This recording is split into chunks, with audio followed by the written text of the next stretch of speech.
শীতকাল প্রকৃতির এক অনন্য রূপ, কিন্তু শীত কেন পড়ে এর বৈজ্ঞানিক কারণ কি চলুন জেনে নিই। পৃথিবী সূর্যের চারপাশে ঘুরে এবং এটি 23.5 ডিগ্রি কোণে হেলে থাকে। এই কারণে বছরের বিভিন্ন সময় সূর্যের আলো পৃথিবীর বিভিন্ন অংশে কম বা বেশি পড়ে। শীতকালে পৃথিবীর উত্তর গোলার্ধ সূর্যের আলো থেকে দূরে থাকে, তাই উত্তর গোলার্ধে সূর্যের আলো কম পড়ে। তাই এখানে শীতকালে সূর্যের আলো কমে যায় এবং তাপমাত্রাও নেমে আসে।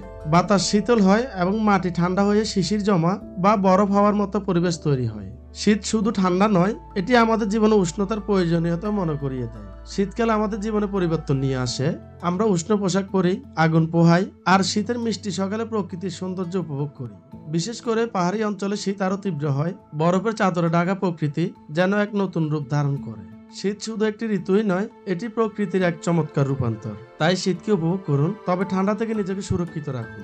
শীতকাল আমাদের জীবনে আনন্দ ও উষ্ণতার বার্তা নিয়ে আসে। ভিডিওটি ভালো লাগলে একটি লাইক দিন আর আমাদের চ্যানেলটি সাবস্ক্রাইব করতে ভুলবেন না।